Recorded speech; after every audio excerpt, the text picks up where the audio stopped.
Sejam bem-vindos ao Gente de Expressão. No programa de hoje, eu e o Miura estaremos conversando sobre federalismo e também propriedade industrial, com o nosso convidado Thomas Korontai, ele que é empresário e há mais de 30 anos ajuda na criatividade. Isso mesmo, se você é criativo, tem um produto que é inovador, você sabe que você pode patentear e isso daí faz com que exista uma garantia de que ninguém copie o teu produto. Mas nós vamos ver daí prazos, quanto tempo que uma Coca-Cola, por exemplo, que tem o seu segredo de negócio, ela perde para aqueles que têm criatividade e querem fazer um produto igual. Mas por que perde? É porque, na verdade, todo mundo tem um conhecimento e é publicado, então, as fórmulas. É isso mesmo. Um programa diferente, né, Miura? Seja bem-vindo, Thomas. Obrigado, é isso aí, um prazer. Maurício. No quadro de hoje, a gente vai aprender muito. E principalmente aprender a conservar os nossos segredos. E principalmente, em outras palavras, lucrar com essa conservação, com essa patente. São muitos assuntos e vocês todos vão ter muitas curiosidades e são nossos convidados também estarem aqui no nosso Gente de Expressão. Korontai, seja bem-vindo. Muito obrigado, é uma honra estar aqui com vocês, rever o meu querido amigo de tantos anos, né? Sei lá quanto, já perdemos a Eu conta. acho que mais de 20 anos, né, Por aí, Thomas? viu? Né? E lá atrás você já falava já do federalismo. Sim. Explique para nós esse modelo de governo e por que o Brasil ainda não é tido como um país federalista. A pergunta é muito boa, porque que não é um país federalista, né? Apesar de ser denominado como uma república federativa, né? Na sua razão social, né? Sua denominação constitucional. E nós não somos mais uma federação, assim, temos alguns resquícios de uma federação.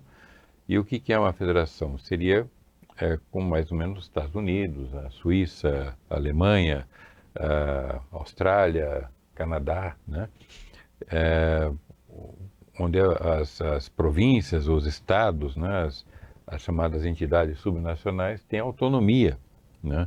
Principalmente nos Estados Unidos, que para mim é a referência máxima do federalismo mais próximo do pleno, que é um termo que nós criamos aqui ao longo desses 33 anos em que defendemos o federalismo, lançado aqui em Curitiba em 1991.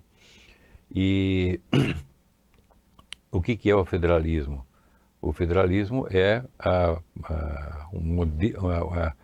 forma de se organizar um modelo de estados, é um estado federal, mas com as entidades subnacionais, no caso os estados, com autonomia, estados autossuficientes financeiramente, que possam ter autonomia legislativa, autonomia tributária, autonomia judiciária e autonomia administrativa.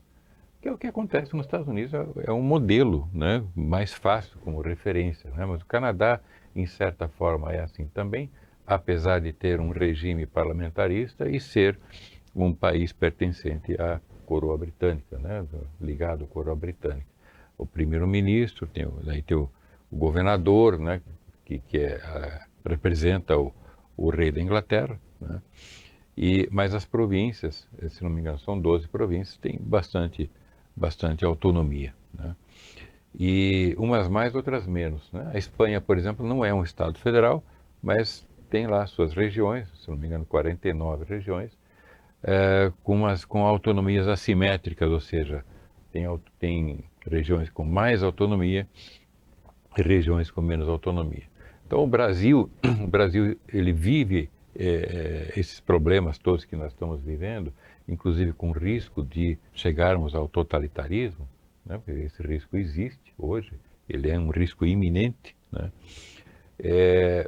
Porque os estados eles praticamente não têm mais autonomia para fazer os seus impostos e ficar com esses impostos, não têm autonomia para fazer suas próprias leis de acordo com a sua característica territorial, característica social, econômica da sua região, né? A Constituição ela impõe para que todos os municípios tenham de ter Câmara de Vereadores e prefeituras, quando o município, na maior parte das vezes, é um condomínio, né? Nós temos aí dos 5.650 municípios, mais ou menos, 4.500 por aí tem menos de 20 mil habitantes, né? Então, tem condomínios residenciais aí pelo país que tem 20, 30 mil habitantes, um condomínio. E quem toca é um síndico.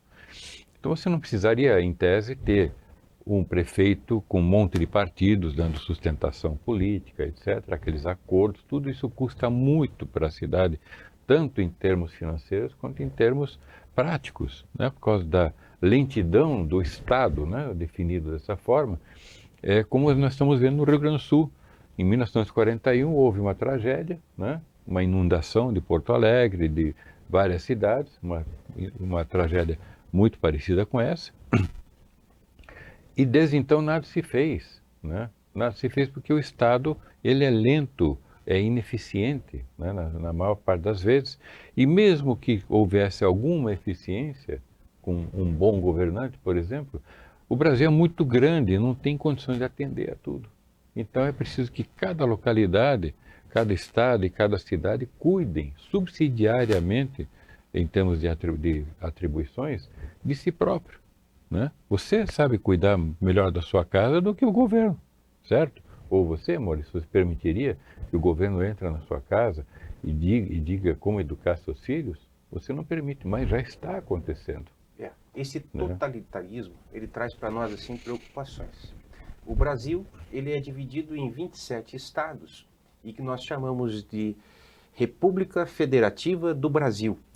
O que o Thomas, quando está em Estados explicando, é que quando nós vamos visitar Miura, os Estados Unidos, nós temos lá, são diversos estados, e lá eles denominam Estados Unidos. O que nós, antigamente, Thomas, chamávamos também Estados Unidos do Brasil. Exatamente. E por que perdemos essa nomenclatura ou essa forma de ser Estados Unidos do Brasil? Foi perdido com o passar do tempo. Primeiro porque nós começamos com uma república federativa dos Estados Unidos do Brasil, aliás, uma república dos Estados Unidos do Brasil, né? Com a Constituição em 1891, mas essa Constituição, ela deu um poder maior aos estados do que a União, né? Então, o governo central ficou refém de alguns estados e desenvolveu-se ou fortaleceu-se o sistema oligárquico pelo país inteiro, sabe? Isso foi um acordo das oligarquias que já vinham desde o Império, né? Então, nós não tivemos uma federação formada como Rui Barbosa queria, sabe? Como outros federalistas queriam. Nós tivemos uma república estadualista. Essa expressão ela não existe, né? Oficialmente, mas nós cunhamos dentro do Instituto Federalista, onde fazemos esses estudos, nós cunhamos essa expressão no sentido de mostrar uma diferença entre o que é estadualismo, quer dizer, é um poder desmesurado para os estados, de maneira que eram quase países, né? Isso, os Estados Unidos da América começou mais ou menos dessa forma, com uma confederação, né? Com as 13 ex-colônias, e com o Bill of Rights, né? Com as emendas, primeiras 10 emendas que foram feitas em 1789, 1789, se não me engano, aquela confederação passou a ser uma federação, né? Retirando alguns poderes que não deveriam ser dos estados para formar uma federação, mas sem tirar a autonomia de fazer suas leis, sem permitir que o Estado Federal interferisse na vida, né, do dia a dia dos estados e das cidades. Uma cidade, por exemplo, ela pertence ao Estado e não à União. Aqui no Brasil, nós começamos a nossa Constituição de 1988, o primeiro artigo já é esquizofrênico, né? Porque forma uma federação de 4 níveis. Isso não existe, uma federação é de 2 níveis, é a União e os Estados, né? Mas aqui não, aqui é a União, os Estados, municípios e o Distrito Federal, sabe? Quer dizer, é uma sandice. E por conta dessas falhas de formação estrutural do país, é que nós temos esses problemas todos. É como uma pessoa com espinho no pé. Ela vai ficar mancando e vai, com o passar do tempo, vai desestruturar todo o sistema esquelético, muscular e nervoso. A pessoa vai começar a ter um monte de problemas, um monte de doenças, começa a surgir câncer aqui, câncer lá, outros problemas aqui, metástase, etc. E o Brasil está entrando em metástase. Você falou do Instituto Federalista. Sim.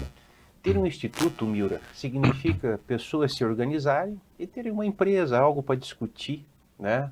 Você, Miura, como empreendedor, você vê assim que nesse regime dos Estados Unidos, ou a forma que você vê na Alemanha, na própria estrutura mundial, esses tributos brasileiros, como é que está hoje? Que pergunta você faria ao Thomas assim para a gente fomentar um pouco aí essa tua curiosidade? Olha, Maurício, eu estava aqui escutando o Thomas e, por base, antes de entrar na parte tributária, me vem muito à cabeça que o nosso grande problema, vou colocar focado no Brasil, não é o federalismo ou a confederação ou os estados. Nosso grande problema, que eu entendo aqui, foi a percepção do que é melhor. Essa percepção fez com que o nosso modelo se desenhasse para uma ladeira abaixo, né? Fazendo com que a União tivesse ou tomasse muito mais poder do que deveria. Sim. E os estados lá atrás, pela linha histórica, quando ela tinha muito poder, ela foi abrindo mão. Abrindo mão por qual motivo? Numa ilusão, num entendimento, né? Mas a coisa piorou com Vargas, né? A coisa degringolou completamente com Vargas, né? Com aquela ideia de fazer o Distrito Federal. Começou... Não é nem a questão a ideia do Distrito Federal de Brasília já vinha desde o Império, né? Sim. Já tinha esse que era plano. no Rio, né? Que era a intenção. Que estava no Rio de Janeiro. E eu não vejo nenhum problema de a capital ser instalada em Brasília, instalar, coisa e tal. Até porque na época em que se pensava isso, no Império, era uma questão até estratégica, porque era questão da capital federal estar no mar, muito próximo ao mar. Mas Washington também está bem próximo do litoral, né? Então, o que eles fizeram foi fortalecer a marinha deles, né? Mas o Brasil precisava ser interiorizado, precisava ser ocupado, né? Então, essa foi uma forma de se pensar. Assim, é muito complexo a gente falar sobre as razões pelas quais o Brasil se tornou muito centralizado, né? Porque é muito fácil dizer assim, no Império se centralizou. É verdade, quando chegou a família real aqui no Brasil, houve uma centralização bastante grande do país, né? Do poder, né? Por causa que nós tínhamos as capitanias hereditárias que tinham muita autonomia, né? Pagava só 20%, né, para a coroa, e o resto ficava ali, né? 80% ficava. Hoje, o Rio Grande do Sul, por exemplo, recomendou 80 bilhões e recebeu de volta 16. Né? São Paulo, com mais de meio bilhão, mais de 500 bilhões, recebeu 40 bilhões. 40 bilhões, exatamente. Então, e o Rio de Janeiro também, sabe? Quer dizer... Ou seja, nós estados estamos dando bastante e estamos tendo pouco retorno. Não, fica devendo ainda. E o governo federal distribui da forma que quiser, ou até mesmo investe em outros países. Exatamente. O problema é que o governo federal hoje, a maneira que ele está trabalhando não está sendo uma distribuição. Curiosidade, você sabia que até o próprio Distrito Federal paga muito mais tributos para a União do que recebe? Sim. Muito mais. É incrível. Mas o grande problema disso também vocês vejam só, no governo Fernando Henrique, a carga tributária subiu de 24, 25 para 35. Né? Por quê? Porque eles criaram, ele criou, no caso, a CPMF, criou as outras contribuições, etc. E tem você da área do direito, você sabe que na questão tributária, se definiu imposto com uma natureza específica e contribuição com uma outra natureza específica. É tudo imposto, porque é imposto de imposição, né? Mas as contribuições e outras formas, em termos de natureza tributária, o governo federal não se obriga a redistribuir, né?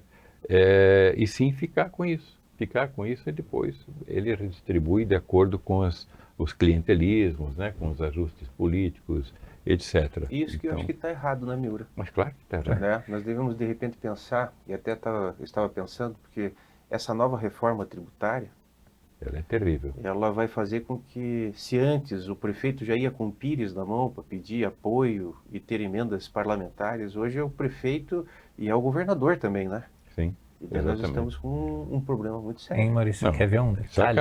acaba com a federação, com o restinho ainda, né?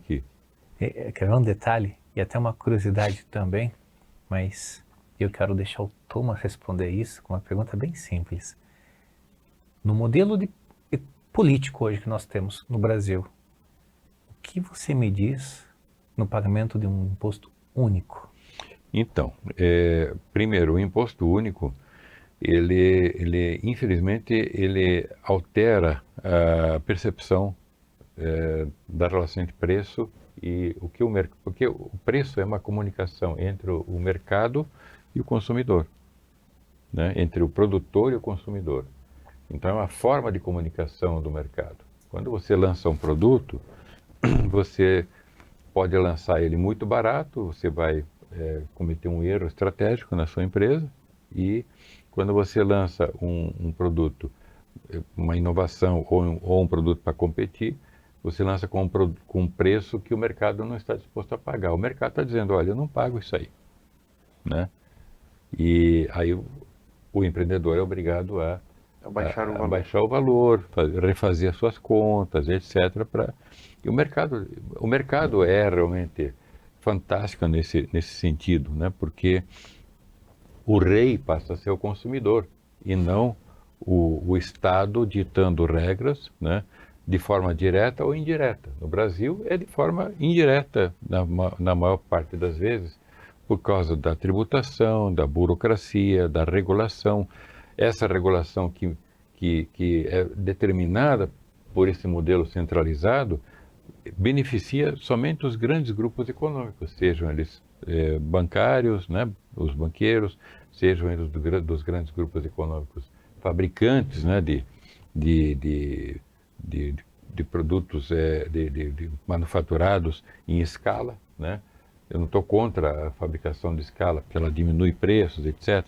Mas o problema é quando começa a se exercer o que se chama de neoplutocracia, né? Ou seja, o governo dos ricos, né? E em detrimento dos pobres, com a ideia de escravizar a sociedade. E é o que está acontecendo não só no Brasil, no mundo inteiro, né? Que é uma espécie de neossocialismo plutocrático. Nós estamos caminhando para isso. O Olavo de Carvalho falava no metacapitalista, né? Que é o capitalista, o empresário que cresce muito, aí ele subverte seus próprios valores, né? Em relação ao próprio capitalismo que o fez crescer, e passa a financiar o sistema político para criar bloqueios para o ingresso de novos players que possam vir competir com ele, sabe? Você entendeu, Maurício? Que eu falei que ele ia responder? Em outras palavras, que ele está falando, que está errado o nosso modelo de negócio. Está errado nós queremos, o Brasil em si, querer unificar um imposto antes de corrigir a sua principal linha de trabalho, que é a federativa. Sim. Tem que corrigir lá primeiro para depois unificar aqui. Se você unifica aqui da maneira que está, vai virar todo mundo, como mesmo você disse, pedinte. Você sabe qual que é o nosso modelo tributário proposto? É um imposto sobre o consumo, é um pouquinho diferente dos Estados Unidos, mas adaptado para a realidade brasileira. Como é que é isso? Porque lá nos Estados Unidos, cada estado tem seus impostos, né? Inclusive imposto de renda, tem estado que tem imposto de renda, tem estado que não tem imposto de renda, né? Além do imposto de renda federal. né? Então, aqui nós estamos propondo que exista um imposto sobre o consumo, né, com alíquotas determinadas por cada estado e por cada cidade, e uma alíquota fixa para a União de acordo com o produto, né? Uma Ferrari tem um tributo X, comida talvez não tenha tributo nenhum, medicamento não tenha tributo nenhum, como é na Europa, né, nos Estados Unidos, vários países no mundo, de colocar assim, de primeiro mundo, né, não se cobra tributação sobre comida, né? Então, você vai numa lanchonete, peguei lá em Nova York, que é uma cidade cara, né? Estava lá 8,75% de imposto sobre as notas de prestação de serviços, né? Do que você vai num restaurante, numa lanchonete, alguma coisa, ou vai comprar alguma coisa, um souvenir, enfim. Eu guardei, né, os comprovantes para ver como é. Mesmo lá é caro, lá é um absurdo, né? Com os democratas, né, que são uma mentalidade mais socialista, eles querem aumentar o tamanho do Estado, cobrar mais impostos, etc., porque eles acham que a sociedade não tem condição de se autossustentar, de cuidar de si, de protagonizar. Muito pelo contrário, né? E aí você vê estados, né, mais para o centro, republicanos, coisa e tal, como Texas, enfim, que tem tributação menor. E aí, para onde é que o americano se desloca? Vai para esses estados. A Califórnia estão saindo, né, embora seja um estado rico, né, seria hoje a quinta ou sexta nação do mundo. Há 10 anos, vou colocar assim, a quinta, sexta nação do mundo, se fosse uma nação, né, mas é um estado.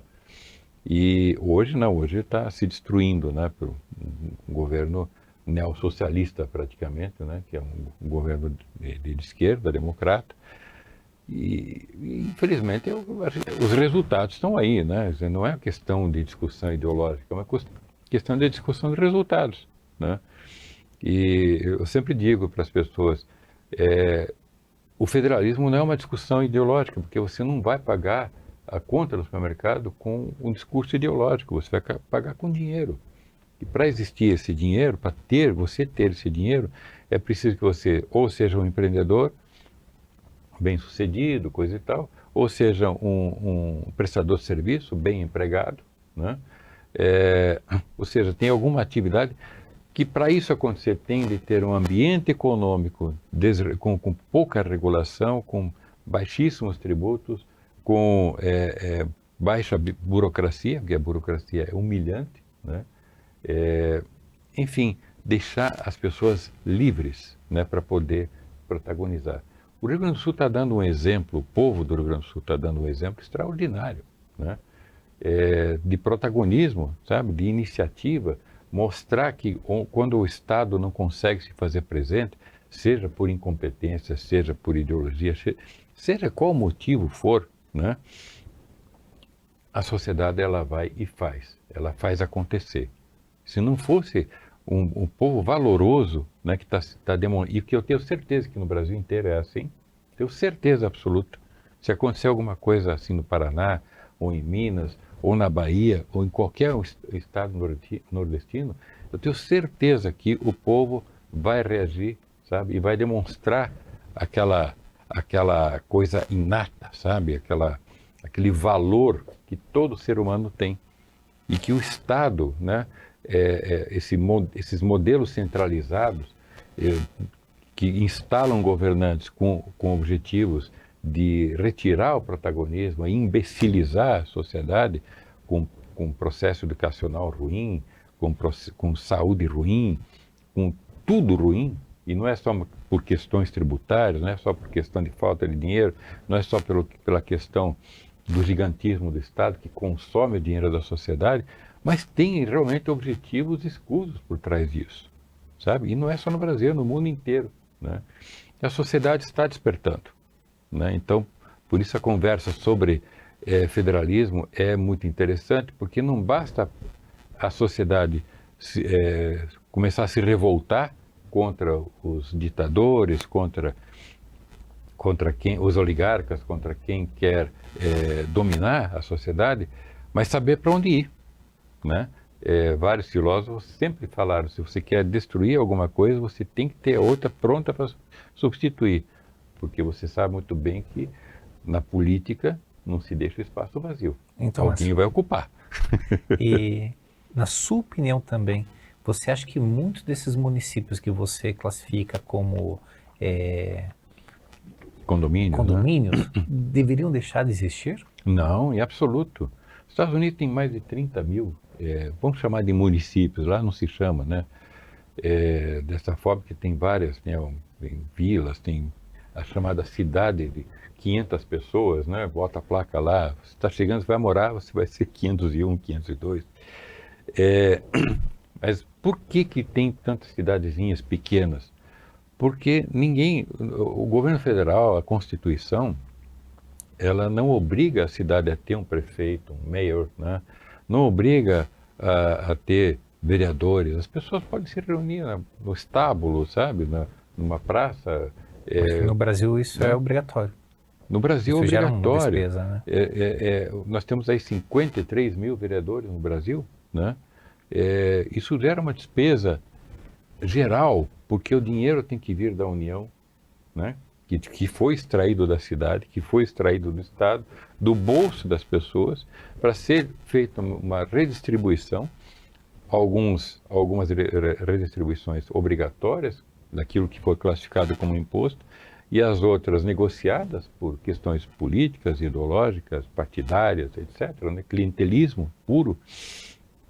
E aí você vai ver municípios sem dinheiro e municípios com dinheiro e que está sendo mal usado também por causa da estrutura oligárquica política local, né? Famílias que dominam a cidade por intermédio da política partidária, né?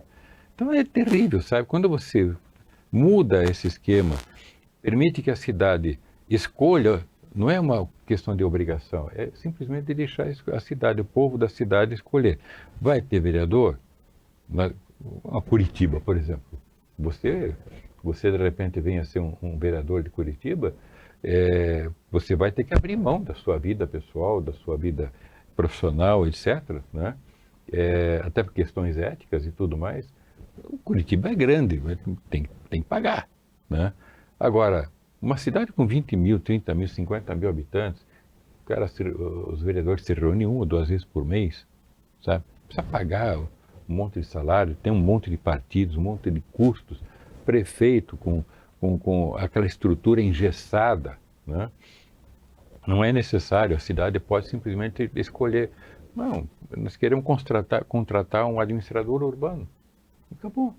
Contrata um administrador, uma equipe, bota lá na prefeitura, ou muda para Conselho de Desenvolvimento Municipal, qualquer personalidade jurídica que se crie, sabe, que se modifique. Eu pensei muito, Korontai, e nos estudos que a gente faz na faculdade, universidade, muitos filósofos já discutiram esse tema, até mesmo para chegar à conclusão de que num condomínio quantas famílias poderiam estar ali para se dizer ali que poderia ser bem administrado. Uhum. Hoje nós estamos vendo uma dificuldade do modelo correto, né? Como o nosso programa está chegando já, né, no tema que nós vamos falar daqui a pouco de propriedade industrial e patente, de uma forma muito resumida assim, o que seria o Brasil federalista da forma que o Instituto sonha e como que nós poderíamos chegar a essa realidade? Então, para chegar a essa... Bom, primeiro vamos colocar assim, a União fica com as atribuições clássicas, né? Cuidar da moeda, das Forças Armadas, né? Defesa do território, relações externas, isso tem que ser da União, que é a representação do país, e um Tribunal Constitucional Federal. Não pode ser um Supremo Tribunal Federal, nem TJ isso, T aquilo, etc. Põe fim nessa parafernália judiciária centralizada em Brasília. E o Tribunal Constitucional Federal passa a ser um tribunal que vai julgar questões constitucionais, como a Suprema Corte Americana, que recebe cerca de 80 a 100 processos por ano. Aqui recebe 80 a 100 mil por ano, se não mais. Né? Só o STF. Não estamos falando de STJ, de TST, etc. Sabe? Cada estado, então, passa a ter a sua Suprema Corte local, né, estadual, vamos colocar dessa forma, o Tribunal Constitucional Estadual, né, e o judiciário totalmente reformado, inclusive com a eleição de juízes distritais para resolver os 70% a 80% das causas, né, nossa, me fugiu o termo. Jurisdicionados, né, de forma distrital, os contenciosos, né, da sociedade, né, e o juiz distrital ele pode decidir consuetudinariamente, né, rapidamente, sabe, chama as partes, fala, sabe, com ou sem advogado, etc. E ele julga ali ou chama de volta por 48 horas depois de analisar o processo, bate no martelinho, acabou. O juiz foi discricionário, errou, recorre a uma Câmara de Apelação. Se a Câmara de Apelação, lá de desembargadores, regional, confirmar, está realizado o duplo grau de jurisdição, encerra a pendenga ali, entope o judiciário, não tem que um problema de condomínio por causa de um cachorro e parar no STF. E infelizmente hoje o Brasil tem isso. Como já é o chamado do programa também para falar sobre criatividade, Deixa eu mostrar uma coisa aqui. Thomas. Deixa eu mostrar uma coisa aqui rapidamente. Você perguntou e não gostaria de deixar o nosso telespectador sem resposta. Depois vocês vão ter e acompanhar também o Instituto Federalista que fica aqui no estado do Paraná. E nós vamos colocar depois o site daí para vocês acompanharem. Essa curiosidade que o Thomas vai apresentar é o tamanho da Constituição Federal dos Estados Unidos da América. Está aqui, ó. Simples, enxuta, porém direta. Exatamente. É uma Constituição de princípios. Essa que é a diferença. A nossa Constituição, um livro, serve como peso de porta, né? Porque 2/3 não estão regulamentados. Você imagina uma Constituição precisar ser regulamentada. É um absurdo, porque ela é a carta maior. Ela não pode depender de uma lei menor, né?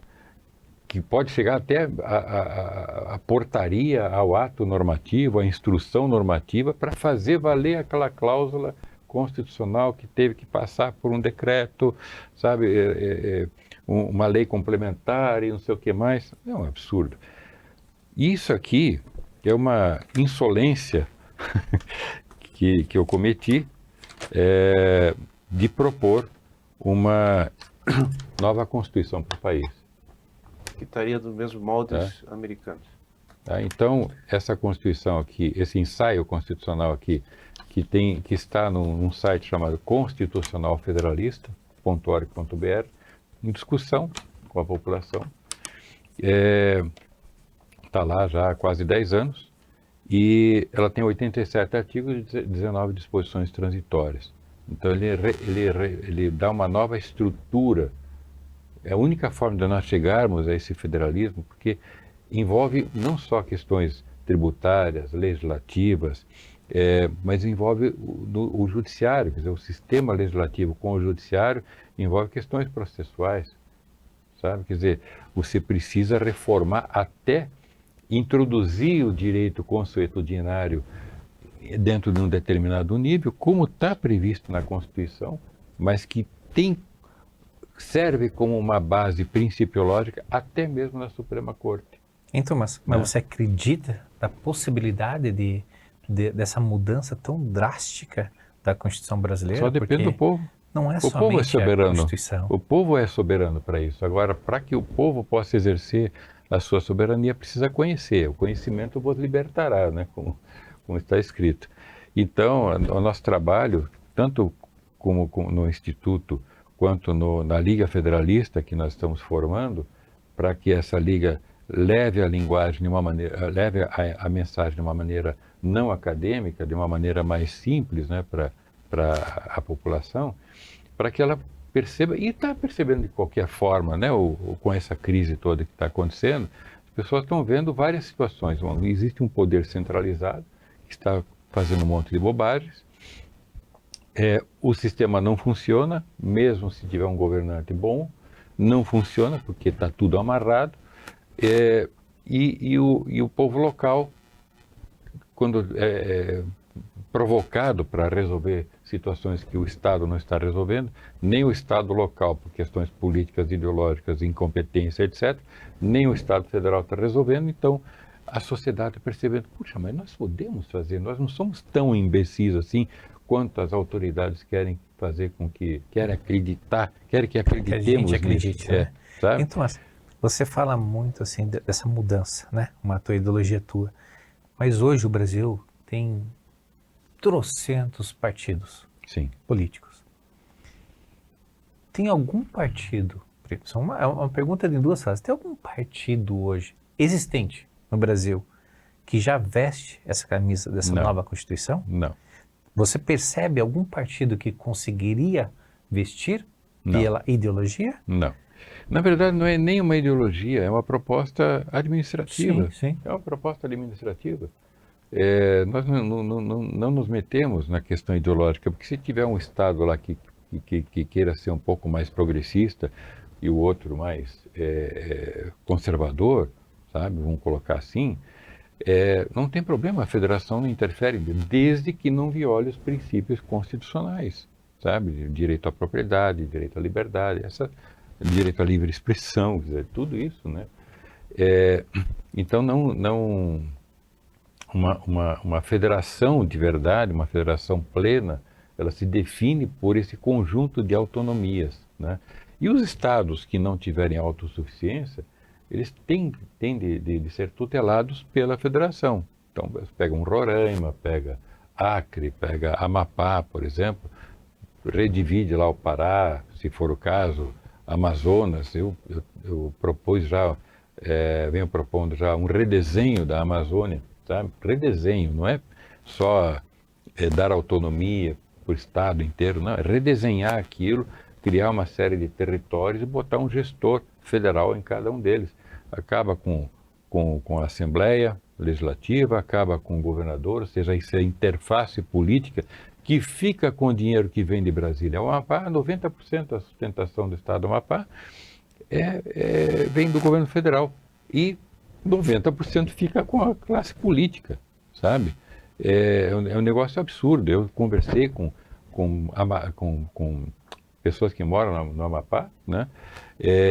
Empresários, inclusive, que adoraram a ideia. Pensei que iam me bater, né? Quando eu falava assim, precisa voltar a ser território federal. É isso que tem que ser. É como tentar emancipar uma criança de 5 anos de idade e botar ela no mundo empresarial para tocar uma empresa. Não dá. Ou para viver, não tem condição. E Maurício, essa desigualdade, vamos colocar assim, essa desigualdade, não vou nem entrar no estado do Amapá, mas vou trazer isso para dentro do nosso amado Paraná também, né? Essa desigualdade. Curiosidade, você sabia que a renda que um município de São Paulo, chamado Campinas, é a mesma renda que o nosso estado do Paraná possui? Não sabia. Olha a diversidade, que é um município. E aí o que a gente pode, devagar, pelo que o Thomas está comentando, né? Esse poder financeiro que um único município com 1 milhão de habitantes, 1 milhão e pouco de habitantes, contra 11 milhões de habitantes que nosso estado inteiro, territorialmente, a desigualdade também é tremenda. Eu só me permito assim fazer uma inferência. Nós não usamos a palavra desigualdade, porque ela é uma palavra de cunho comunista, porque ela faz a pessoa pensar que todo mundo tem que ser igual. A única igualdade que existe é perante a lei. Isso que você está falando são diferenças, né? São desníveis. Sabe? Amei ser corrigido. Né? Vamos falar. A diferença entre a receita entre um município e um estado, a diferença entre território de um município e um estado, isso faz a gente pensar que, como você mesmo, Thomas, comentou, que mais de quase 80 e poucos % dos municípios hoje são condomínios, faz com que a gente faz pensar ainda mais que só existe município por causa da união, porque é a união que está fazendo com que o município se sustente, porque é uma máquina pesada pelas obrigatoriedades, faz a gente pensar se um estado como, veja, um estado como o Paraná, que é gigante, necessita-se de toda essa estrutura, ou se um desenho, como você está comentando aqui, redesenhar uma Amazônia, não poderia ser redesenhado um outro estado? Pode, claro que pode. Onde que todos ficassem, não iguais, né? Sim. Mas onde todos tivessem um certo padrão financeiro. Sabe qual não estou falando renda per capita. Você está indo numa linha muito interessante. Você sabe qual é o princípio básico, basilar mesmo, do federalismo? Sustentabilidade financeira? Não. Dignidade humana. Dignidade humana. As pessoas têm que viver de forma digna. O Piauí nunca vai ser igual a São Paulo. Mas o povo de Piauí, num estado livre, num estado dentro de um federalismo pleno, pode ser mais feliz do que quem vive em São Paulo. Percebe? Com dignidade, né? Com o índice de felicidade, que até existe já, né? Sabe? Índice de felicidade, coisa e tal. Então, a questão não é mais dinheiro. É dinheiro necessário, claro, para poder dar sustentação financeira, etc. Inclusive, essa questão de sustentabilidade nós abandonamos também, porque ela é uma palavra, um neologismo criado, infelizmente, por essa gente que quer dominar a sociedade inteira, global, né? Para submeter o homem à natureza. E não é assim. Nós criamos dentro, né, do Instituto Federalista um outro termo, né, que é responsividade. A responsividade significa o seguinte: nós precisamos da natureza, por isso temos de cuidá-la. Então é uma via de mão dupla. Nós temos de cuidar da natureza não só porque ela produz determinados insumos renováveis, né, mas também cuidar de tal forma que a gente não fique na mão quando exaurirem recursos não renováveis, né? Mas também não é nos submetermos como escravos, né, desse ecoterrorismo que vem sendo implantado e que agora vem agarrado ainda nas chamadas mudanças climáticas, sabe? Quer dizer, tudo é calculado, sabe, para poder tocar um terror, invadir soberanias. Alguém tinha falado em soberania, acho que antes de nós conversarmos. Estão invadindo a soberania do Brasil com o ESG, com as ODS da ONU, né? E o Brasil está deixando. Entidades, prefeituras, estados estão aderindo, STF, todo mundo aderindo às ODS, sem saber que é uma entidade transnacional que está ditando ordens para dentro do país. Alguém tem que parar com isso. E quem deveria parar? Lideranças que estejam enxergando isso, sabe? Principalmente aquelas que têm relevância. E Maurício, né?